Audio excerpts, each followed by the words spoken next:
Alors, on a parlé invisibilité des femmes dans le numérique. On va rajouter invisibilité des femmes dirigeantes de start-up dans le numérique. Bonjour à tous. Claire Horry, je suis ravie d'avoir autour de moi, je suis ravie d'avoir un panel équilibré, hommes-femmes. Donc, autour de nous, Moussa Camara, entrepreneur, qui lève aussi un fonds dédié aux entrepreneurs issus de la diversité. On reviendra plus en détail. Sophie Kérob, chef d'entreprise de start-up, plusieurs fois fondatrice de start-up et aujourd'hui aussi sur la partie financement Business Angel. Maya Noël, directrice générale de France Digital. Elle nous présentera plus en avant. Mais donc France Digital, c'est une association qui regroupe start-up et fonds d'investissement pour développer cet écosystème de la tech en France. Et Christophe Holnet, entrepreneur, CEO, dirigeant de plusieurs grandes sociétés de la technologie et aujourd'hui aussi Business Angel. Alors, on va discuter financement, parce qu'effectivement, pour développer des entreprises, les entreprises ont besoin d'avoir accès au financement et c'est pas facile quand on est femme, quand on est issu de la diversité, d'aller chercher ces financements. Moussa, tu veux commencer à te présenter en quelques minutes pour justement en fonction de ce sujet sur les financements et la diversité? Bien, bonjour, merci pour l'invitation, très heureux d'être là avec vous, parmi vous. Moi je suis Moussa Camara, je suis entrepreneur depuis maintenant 18 ans et j'ai fondé depuis 10 ans un programme qui s'appelle Le Déterminé, qui a pour vocation à accompagner l'entrepreneuriat partout en France, notamment dans les quartiers populaires et dans les territoires ruraux. Et l'objectif pour nous de Déterminé, c'est comment on arrive à créer plus d'égalité, plus de justice économique, on va dire, dans un environnement qui est un peu parfois compliqué d'accès quand on n'a pas les réseaux, quand on vient d'un endroit où les opportunités ne sont pas présentes, mais le talent est présent. Et du coup, notre boulot à nous, c'est d'aller créer des cohortes d'entrepreneurs en les accompagnant sur plusieurs mois. Aujourd'hui, ça fait 10 ans, plus de 2000 entrepreneurs accompagnés dans toute la France. C'est plus de 900 entreprises créées dans la tech, pas que dans la tech aussi, des commerces et des entreprises de proximité avec des belles histoires à raconter. Et notre objectif aujourd'hui, c'est comment on arrive à rendre ce milieu de la tech beaucoup plus inclusif. Et aussi, c'est un vrai sujet, et c'est un combat en permanence parce que quand on regarde parfois, ça peut être une reproduction parfois des profils. Et l'objectif, c'est de dire aussi qu'il y a du talent, qu'il y a des gens qui ont des énergies différentes, qui ont des projets aussi ambitieux, mais qui n'ont pas les mêmes opportunités au départ et à l'arrivée. Et ça, c'est notre boulot d'aller ça en avant. Voilà. Sophie, tu te présentes en quelques mots? Oui, en quelques mots. Bonjour à tous. Alors moi, oui, j'ai la chance d'être ce qu'on appelle serial entrepreneur. Donc j'ai créé Alors je suis ingénieure de formation, donc comme on parle de sciences et de femmes, là j'ai fait l'école des mines. J'ai fait un MBA à Harvard qui m'a ouvert à d'autres horizons que tout ce qui est sciences et ingénieur. Et j'ai eu la chance très jeune de créer une première société, la chance qu'elle se soit très bien développée.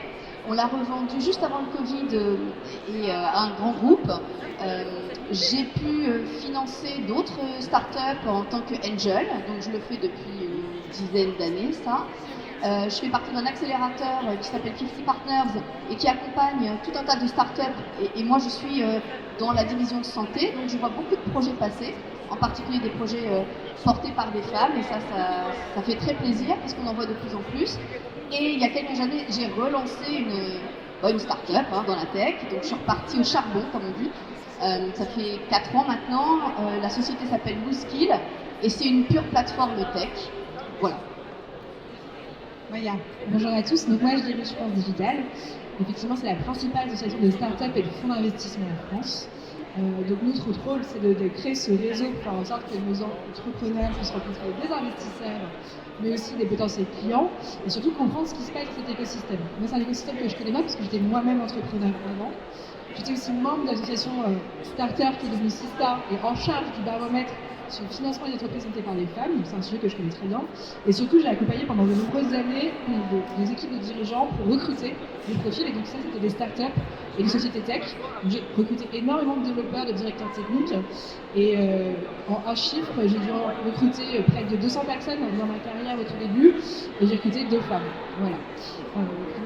Donc j'ai une vision assez large de ce qui se passe dans ce secteur-là, à différents niveaux, et en particulier sur le financement, mais je vais pouvoir étayer ça de chiffres à posteriori. Merci. Donc moi c'est Christophe Holnet, donc j'ai passé la moitié de ma carrière chez Microsoft, où j'ai eu la chance de rentrer à un moment où c'est une start-up et de profiter de la croissance de l'entreprise. J'ai dirigé Microsoft en France au début des années 2000. Et ensuite, j'ai fait le choix de basculer plus vers le monde entrepreneurial.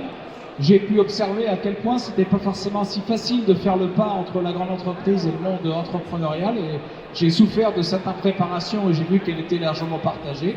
J'en ai d'ailleurs fait un livre qui est sorti il y a 3 semaines, dont Jean Brouet, qui s'appelle Le jour où j'ai quitté Bill Gates et qui donne des clés pour se réinventer, des clés qui peuvent être intéressantes pour tous. Et aujourd'hui, je suis à la fois, je travaille avec un fonds d'investissement qui s'appelle Seven2, qui est le nouveau nom de Apax Partner, où j'accompagne en operating partner, c'est-à-dire j'accompagne des dirigeants et je les aide à transformer les entreprises. Et à titre plus personnel, je suis business angel dans un certain nombre de boîtes, dans la cyber, l'AI, etc.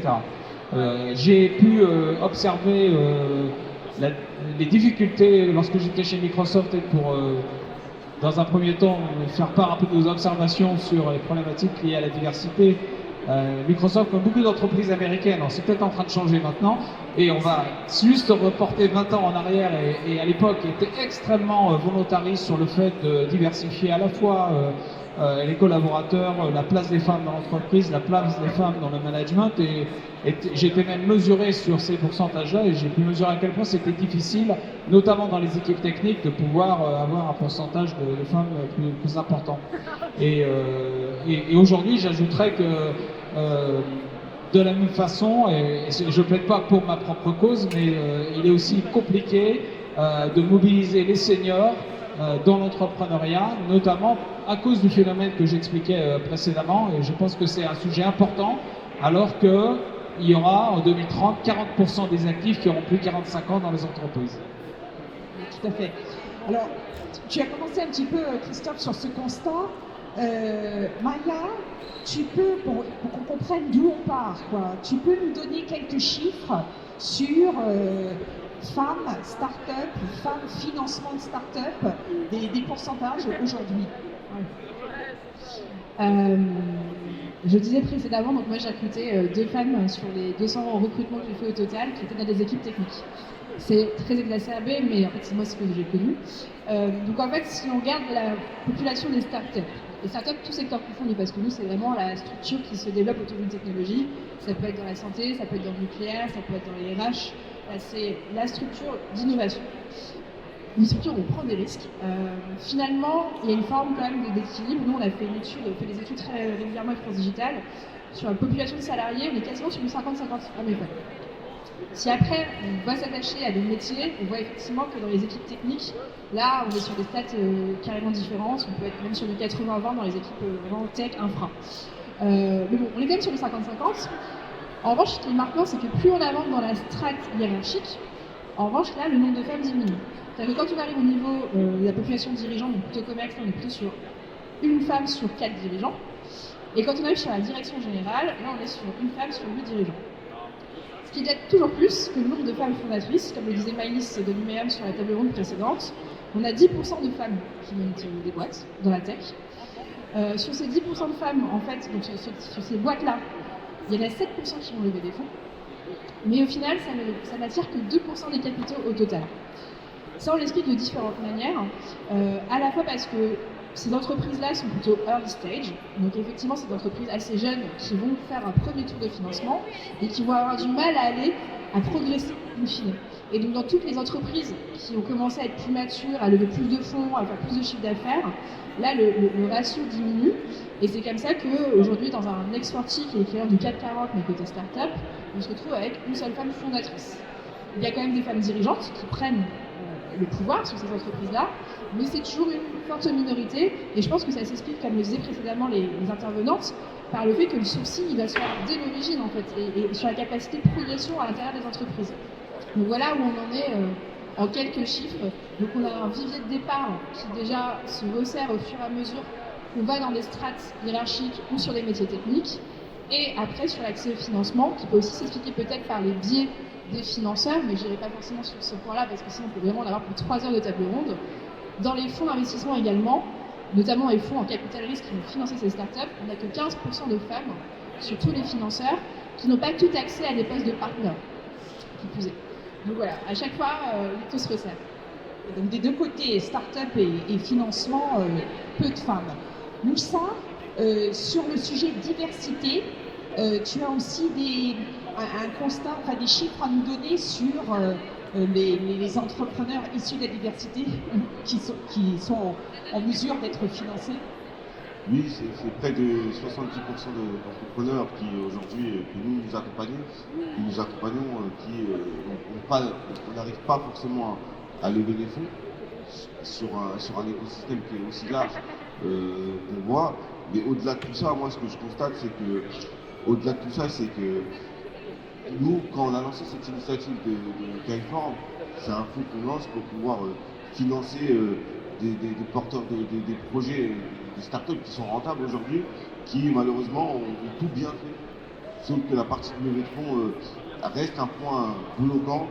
Quasiment 99% d'entre eux n'arrivent pas forcément à lever des fonds, pas parce que le modèle n'est pas bon, pas parce qu'ils ne génèrent pas de chiffre d'affaires, c'est juste parce que parfois, quand ils sont confrontés à des fonds d'investissement qui ne savent pas forcément regarder au-delà du profil, bah, ça peut bloquer.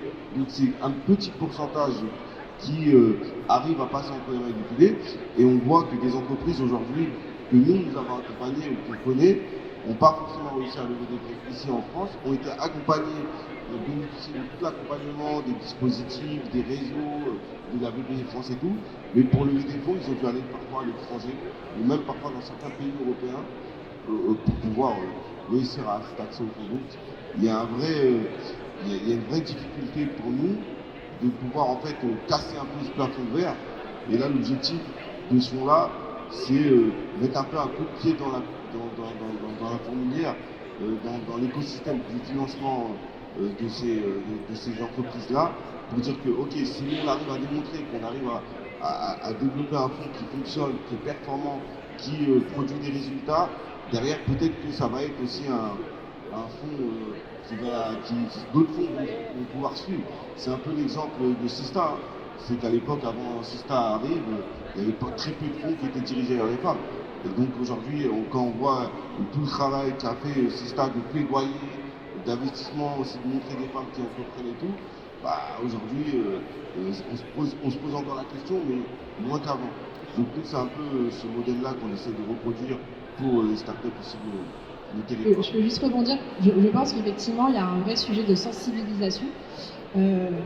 Moi, pour avoir fait partie en plus avoir fait le baromètre et d'avoir suivi les chiffres sur plusieurs années sur le financement des entreprises montées par des femmes, ce qui est assez fascinant, c'est qu'au final, on stagne énormément. Le plafond vert, on ne l'a pas encore du tout rompu, puisqu'on est sur 17% de projets avec des équipes mixtes financées. Moi, quand je faisais le baromètre, c'était il y a 7 ans, on était à 16,9.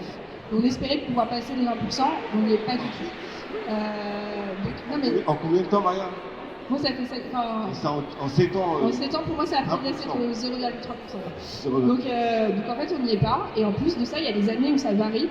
En fait, l'effort, il doit être continu. Et en fait, ce qui a changé peut-être, c'est qu'il y a une sensibilisation des fonds d'investissement qui a été faite, où je pense que les fonds, notamment, ont recruté plus de profils d'analystes féminins pour pouvoir aller capter en fait des projets féminins ou divers.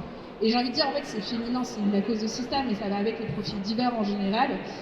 Le fait est que ce soit en recrutement ou en financement, tu vas toujours chercher dans ton réseau assez proche. Tu as une forme de reproduction sociale évidente, et c'est ce que je vais citer dans les chiffres par rapport aux personnes qui travaillent en start-up, c'est qu'on a quand même une surreprésentation de diplômés plus bac plus 5, bac plus 8, sur des postes qui ne nécessitent pas forcément d'être bac plus 8, d'ailleurs. Donc il y a un vrai sujet à aller chercher en dehors de son réseau. Et c'est là, je pense que toi, tu as un rôle à apporter un sourcing différent entre entrepreneurs. C'est ça le boulot. Et pour le chiffre que tu me poses la question, c'est qu'en France aujourd'hui, c'est 70% des entrepreneurs qui lèvent des fonds sont des hommes blancs, diplômés d'écoles de commerce, de grandes écoles qu'on connaît. C'est un peu ce que tu disais, un entre-soi qui continue à se perpétuer et qui exclut une partie des entrepreneurs qui ne sont pas forcément dans les radars, mais qui sont autant compétents et ambitieux que les autres. Alors, je voudrais donner la parole à Sophie, parce que Sophie, toi, tu es l'exemple d'une femme entrepreneur qui a levé des fonds. Ton constat, toi, pas forcément négatif, mais ton constat sur cette partie levée de fonds. Alors, il y a peut-être deux parties. Il y a d'abord la partie se lancer dans l'entrepreneuriat quand on est une femme. Alors, il y a se lancer quand on est une jeune femme et il y a se lancer quand on est une moins jeune femme. Moi, je l'ai fait aux deux moments, donc je peux vous en parler. Quand on est une jeune femme, faut avoir confiance en soi, faut oser, faut même envisager la possibilité de créer ce bébé qui n'est pas un bébé de chair et d'os, qui est un bébé qui va vous absorber, vous pomper toute votre énergie. Est-on légitime? Saura-t-on manager? Saura-t-on séduire des investisseurs? Tout ça, c'est des questions qu'on se pose. Et quand on est éduqué en France, on vous apprend à vous taire en classe, à ne pas trop la rappeler, c'est pas nécessairement évident. Moi, ce qui m'a beaucoup aidé là, c'est que je suis passée par les États-Unis. Je suis passée par un MBA, comme je le disais, à Harvard, alors on était une minorité de femmes. Néanmoins, on vous apprend à prendre la parole. On vous donne des cours sur comment lever des fonds, comment gérer une entreprise, comment se planter, comment se relever, comment prendre des risques, comment mesurer les risques, etc. Et bien ça vous renforce. Et quand vous arrivez ensuite à 26-27 ans en France, vous avez une confiance en vous, en tout cas vous avez cette capacité à oser qui va interpeller. Parce que le deuxième volet, c'est comment séduire les investisseurs. Une fois que la femme, elle veut se lancer, comment elle fait pour convaincre? Surtout quand c'est dans la tech. Alors, les choses évoluent rapidement, mais moi, quand j'ai lancé ma première société, on en était encore aux prémices, on ne parlait pas des femmes entrepreneurs et tout ça. Et les fonds n'avaient pas des critères, il n'y avait pas le RSE, il n'y avait pas tout ça. Comment on fait pour convaincre? Eh bien, c'est plus difficile. Il faut être réaliste, il faut avoir des pépites qui font briller les yeux. Alors moi j'avais la chance d'avoir des diplômes, voilà, ça vaut ce que ça vaut, mais les mines et Harvard ça faisait bien sur un CV. Ça ne veut pas dire que j'étais plus compétente que quelqu'un qui n'aurait pas ces diplômes, mais ça veut dire que ça rassurait, et donc je le mettais en avant. Et on m'écoutait certainement avec une attention plus forte que si j'avais pas eu ces pépites-là sur mon CV, même si j'avais été la même. C'est une réalité.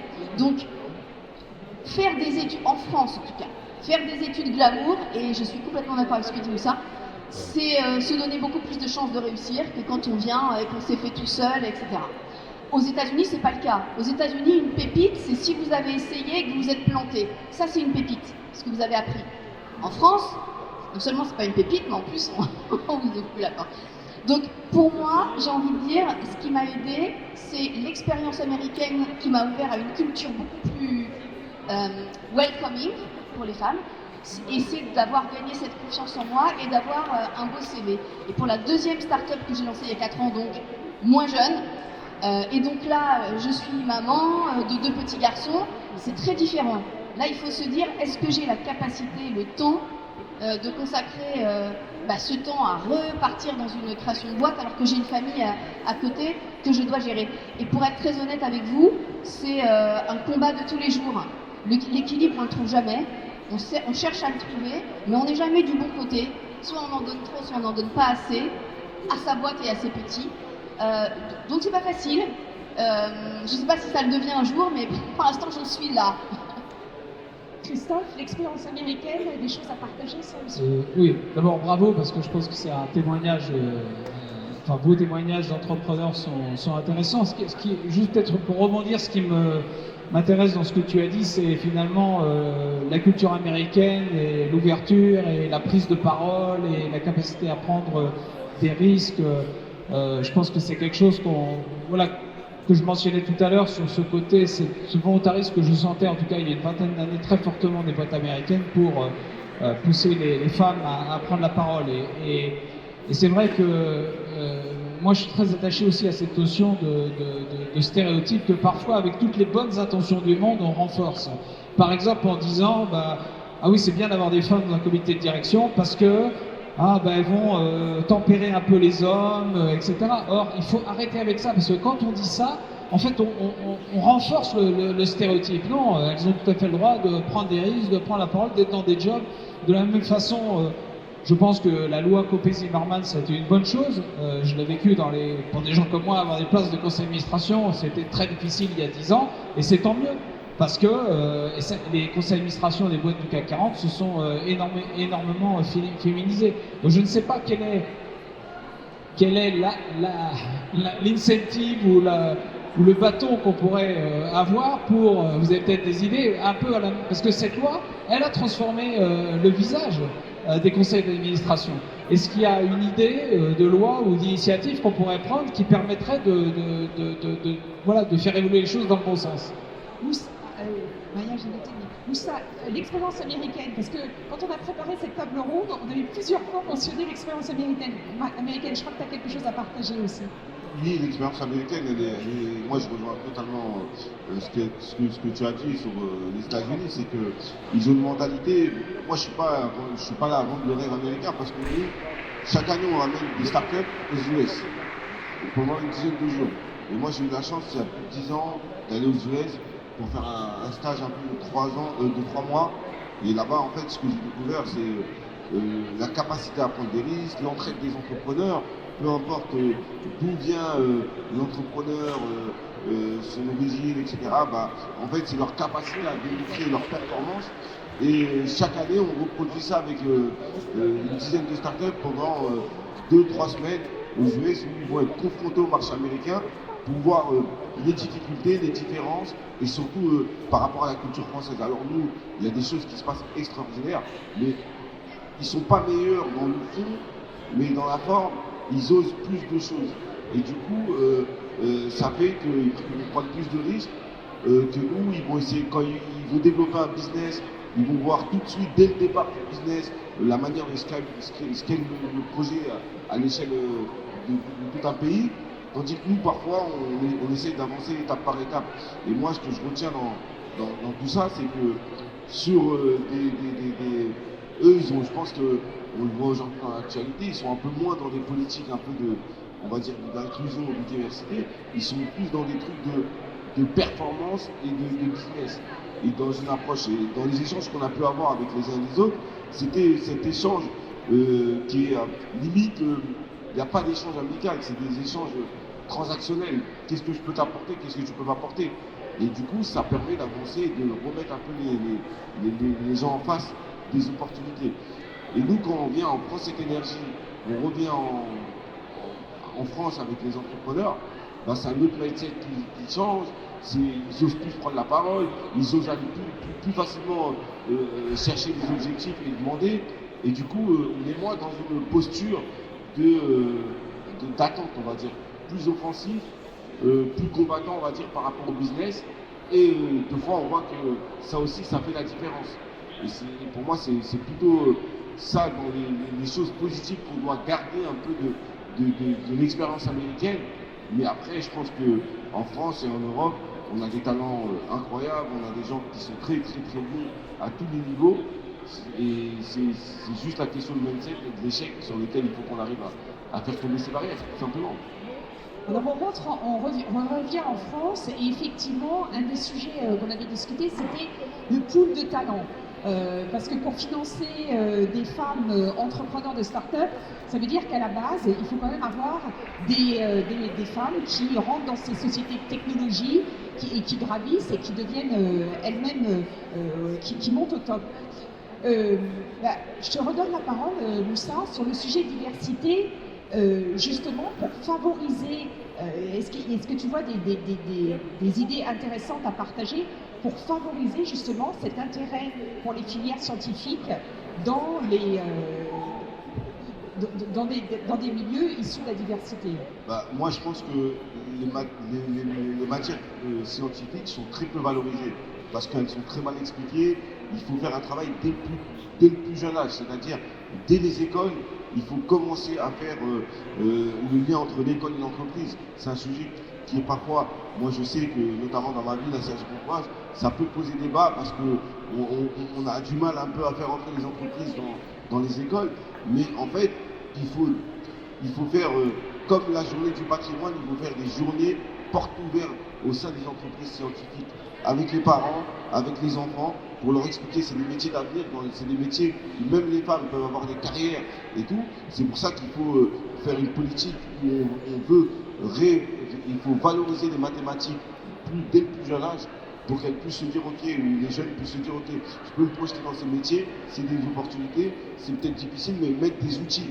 Et le fait qu'on dit à des jeunes et à des enfants et à des parents, faites une filière scientifique ou faites telle et telle filière, c'est comme l'industrie. On envoie des gamins dans les lycées pro, dans des filières industrielles en leur disant que c'est des voies de garage. C'est des voies de garage, mais à la sortie de ces filières, on a un emploi garanti, que d'envoyer parfois dans des filières où parfois les métiers sont très compliqués d'accès. Donc pour moi, la vraie bataille, elle est dans, premièrement, sensibilisation, faire une grosse communication, faire une grande campagne de communication pour pouvoir informer sur ces métiers, les réussites et les finalités, et montrer des rôles modèles dans les filières scientifiques, et aussi ouvrir les écoles, les entreprises scientifiques vers les métiers, pour dire aux jeunes, surtout aux enfants, dire si tu fais cette filière, bah, tu peux potentiellement travailler dans des métiers scientifiques, ça soit, je sais ce qui fait rêver, par exemple les astronautes, nous quand on était jeunes, on voulait aller sur la Lune parce que c'était des rêves et tout, on te disait que c'était pas possible, mais par exemple si on nous avait montré un peu la voie pour dire que tu peux y aller si tu fais telle et telle matière, peut-être qu'on serait plus accrochés, peut-être que nos parents nous auraient encouragés, etc., etc. Donc il y a pour moi la vraie bataille qui a mené pour changer ce prisme, et notamment pour encourager aussi les jeunes filles à plus aller vers ces filières-là et ces sciences, bah c'est dès le plus jeune âge, dès l'école maternelle, commencer à mettre des filières, d'aller faire des visites en entreprise, de mettre des matières autour des mathématiques, de rendre un peu ces métiers-là beaucoup plus, on va dire, attractifs. Sur les filières, Christophe, tu disais qu'effectivement, dans l'entreprise, il faut pouvoir recruter ces talents féminins. C'est pas toujours, même si on cherche à le faire, c'est pas toujours facile de les trouver. Qu'est-ce que tu pourrais avoir comme idée à partager? J'aimerais avoir une solution magique. Je te faisais référence effectivement à la difficulté qu'on a, tout simplement parce qu'aujourd'hui, il y a une désaffection il y a toujours eu un faible pourcentage de femmes dans les écoles d'ingénieurs, par exemple, ou dans les filières plus scientifiques. Et donc, effectivement, même avec la meilleure volonté du monde, quand le pool de talents ne présente que 15 ou 20% de femmes, bah, c'est compliqué d'atteindre des objectifs de parité. Et donc, moi, j'en ai, en tant que dirigeant, beaucoup souffert, y compris sur la réalisation des objectifs. Je trouve que l'idée de Moussa, à savoir cette idée de journée entreprise, d'ouvrir des entreprises, de faire que les jeunes puissent se projeter, bah, on a un très bon exemple ici avec ce festival où finalement, quand on voit tous ces enfants, garçons et filles, qui montrent, qui commencent à développer des projets scientifiques et qui peuvent exposer un peu leur réflexion, et de l'autre côté, d'encourager plus de diversité, mais il faut que les jeunes puissent se projeter et que les parents puissent aussi les projeter. C'est la difficulté de cette problématique, si j'avais la baguette magique, je l'aurais, c'est que la problématique, elle est un peu holistique, c'est-à-dire qu'elle touche à l'éducation, elle touche aux stéréotypes, elle touche au rôle modèle qu'on montre, elle touche à... Et moi, je pense qu'il y a un effort à faire pour... c'est ce que font aujourd'hui, malgré tout, tu disais tout à l'heure, les fonds recrutent des analystes. Bon, ils n'ont pas encore de partenaires. On espère que ces analystes-là vont devenir partenaires. Mais moi, je vois les fonds avec qui je travaille, cette pression qu'ils ont de la part de leurs propres investisseurs dans leur reporting. Alors, je ne dis pas qu'ils le font pour ça, mais c'est ça aussi que l'ensemble de la mesure de la performance intègre ce genre de choses. Et j'espère que, malgré ce qui se passe aujourd'hui aux États-Unis, on va garder ce mouvement-là, parce que ça ne peut faire bouger les choses que dans la durée. Et si je peux me permettre un commentaire en tant qu'investisseur moi-même, et c'était toi, Christophe, qui nous en parlait, c'est vrai qu'aujourd'hui la technologie c'est l'usage, c'est pas que le produit. Et l'usage, il est destiné à des clients qui, pour la moitié, sont des hommes, la moitié sont des femmes. Donc l'entreprise, elle a intérêt à recruter des femmes qui comprennent, Oui, qui peuvent concevoir les usages de demain. Je prenais aussi l'exemple de l'intelligence artificielle qui me fait penser, qui est effectivement une technologie apprenante.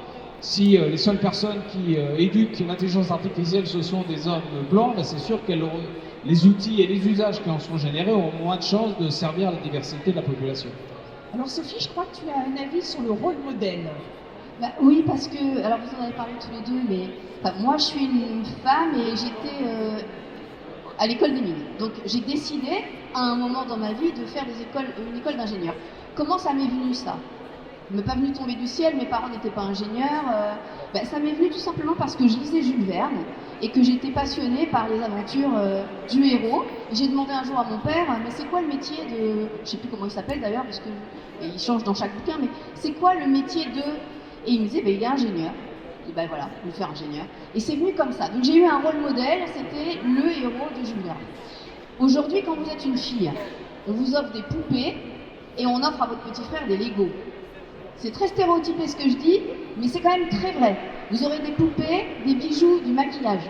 Et le gamin, il aura des Lego, des voitures, des maquillettes. Donc dès le début, les parents partent avec un prisme qui est la fille, elle va faire un truc de fille et le garçon fait un truc de garçon. Ensuite, vous regardez les dessins animés, vous regardez les émissions pour les enfants. Alors on a Dora l'exploratrice qui explore, mais tous les scientifiques c'est des garçons. Fred et Jamie c'est des garçons. Vous regardez, moi je sais, je cherche pour mes gamins. Alors c'est des garçons eux-mêmes, donc ça me va. Mais si j'avais une petite fille, elle se projette pas là-dedans. Et regardez, les séries pour les filles et les séries pour les garçons, c'est même très parlant. La science, elle n'est pas là. Comment vous voulez que la jeune fille qui a 8 ans, 10 ans, 12 ans, 14 ans, 16 ans, elle se projette à faire des écoles d'ingénieurs où on imagine des gens à lunettes, pas très glamour, pas très sexy. Non mais soyons très honnêtes, c'est ça l'image qu'on a. Est-ce qu'on a envie de ressembler à une ingénieure? Est-ce qu'on a envie de ressembler à Einstein quand on est une jeune fille? Non. Et quel modèle on a? On a Marie Curie, éventuellement Margaret Hamilton pour celles qui la connaissent. Bon, c'est tout, grosso modo. Et vous avez le scientifique Einstein. Eh ben non, ça donne pas envie. Alors créons des modèles, révélons les modèles qui existent, parce qu'il y en a plein en fait. Et il y en a plein en France, il y en a plein partout. Des jeunes, des moins jeunes, des super jolies, des elles s'en foutent d'être jolies ou pas. Et donnons tous ces modèles de vie et donnons envie aux femmes de leur ressembler. Et là, on va vraiment faire avancer les choses. Alors on reste sur le financement. Et sur le financement, on avait cette approche que tu as un peu commencé à mentionner, Christophe, d'écosystème. Maya, sur le sujet écosystème, est-ce que tu as quelques statistiques sur ce que les montants qui sont levés par les femmes, chefs d'entreprise, dirigeantes de start-up, à peu près au même niveau de développement que des montants levés par des hommes, chefs d'entreprise? Je vais juste rebondir sur ce qui a été dit précédemment. J'ai plein de trucs d'ailleurs. J'ai envie de répondre sur la loi Copé-Zimmermann, sur l'expérience américaine. Moi, j'ai plein de choses à dire.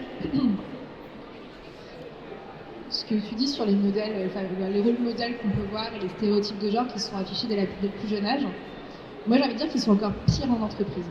Et à titre personnel, et je pense que c'est le cas de plusieurs femmes, je me suis vraiment rendu compte de mon genre en commençant à travailler, ou un peu avant, à vrai dire, c'était en école de commerce pendant mon entretien, mon oral d'entrée dans l'école, où j'avais un article sur justement les inégalités salariales entre hommes et femmes et sur les problèmes du genre en entreprise.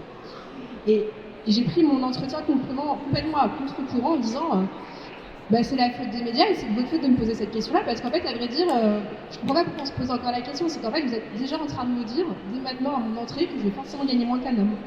Alors qu'en fait, moi dans ma vie, on m'a toujours appris le contraire. Donc pourquoi est-ce que vous continuez à encore instaurer ce genre de différence? Et pour répondre effectivement sur les personnes qu'on pousse dans des comex, on leur dit oui, ça vous fera du bien d'avoir une femme, vous verrez, ça pensera différemment, ça fera du leadership féminin et tout. Et moi je me dis, c'est quoi du leadership féminin en fait? Et ce que j'aimais bien dans ce que vous disiez par rapport à l'expérience américaine, c'est que ça vous a appris des compétences ultra concrètes de prise de parole, storytelling, négociation, présentation, marketing, en fait, des choses très très appliquées. Et donc pour aussi revenir sur la question précédente, de dire mais qu'est-ce qui nous manque en fait dans les filières scientifiques? Pourquoi est-ce qu'on arrive moins à attirer des femmes? C'est parce qu'on est quand même sur un enseignement que moi j'adore. Personnellement, j'étais en SP maths, voilà, ça a fonctionné sur la jeune Maya, mais le sujet c'est surtout qu'on est dans des enseignements ultra théoriques. on n'apprend pas des métiers. Et c'est vrai que la relation entre le monde académique et le monde pratico-pratique du business, il n'y a pas cette relation-là. Et moi, en fait, j'ai envie de dire que là où j'ai eu de la chance quand j'étais petite, c'est que j'ai toujours baigné dans le monde de l'entreprise, en fait. Et que j'ai vu que dans l'entreprise, on pouvait faire n'importe quel type de métier, qu'il y avait plein de genres de métiers différents, ça ne s'appliquait pas aux hommes et aux femmes, et c'est ça qu'il faut voir, c'est la possibilité de faire, en fait. Et donc, tout ça pour dire que je pense qu'il faut un peu plus de concret et arrêter de catégoriser une compétence comme étant une compétence féminine et masculine. Ce qui arrive du coup à cette question sur les levées de fonds, aujourd'hui, objectivement, le problème il est vraiment dans le sourcing. C'est-à-dire, comme je disais, c'est qu'il y a 10% d'entreprises qui sont montées par des femmes. Il n'y a qu'au final, entre 5 à 7% de ces dossiers-là qui finissent chez les fonds d'investissement. C'est déjà là où est le problème, c'est qu'on n'a pas ce modèle-là de se dire je peux lever des fonds, je peux prendre plus de risques. Donc il y a une notion d'apprentissage, de sensibilité, et ça c'est une démarche qui doit être proactive. Et moi, ce qui me déplaît du coup dans la question du rôle modèle, c'est que c'est souvent, on va vous montrer ce qui est possible, et après c'est à vous de faire.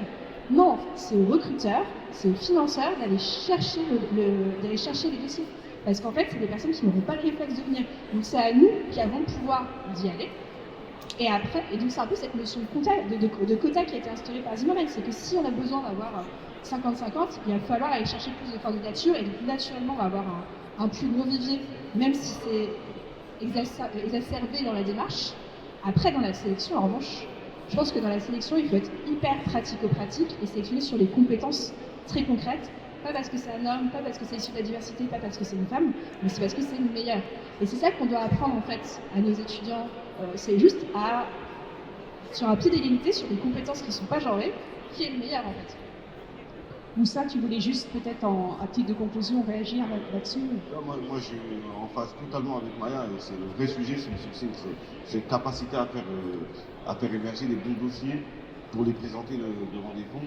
Et ça, c'est vraiment le travail qu'il faut faire en profondeur, donc on est raccord. Alors peut-être en guise de conclusion, moi je vais vous partager une expérience personnelle parce que je suis moi-même dans un fonds d'investissement. J'ai rencontré un entrepreneur qui aujourd'hui dirige un Startup Studio et je trouve que son initiative est assez... donc Startup Studio, c'est de la création, il favorise la création de start-up. Et en fait, il a le premier postulat de croire dans la force du binôme. C'est extrêmement compliqué de créer sa société, donc d'être à deux, c'est mieux.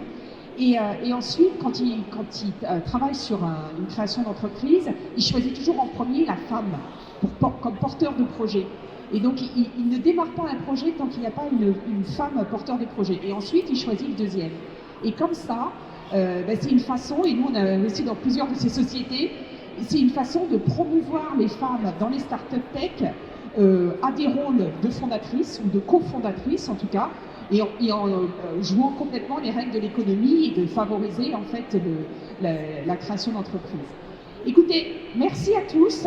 Je pense qu'on n'a pas tout résolu. On a essayé d'aborder différents sujets.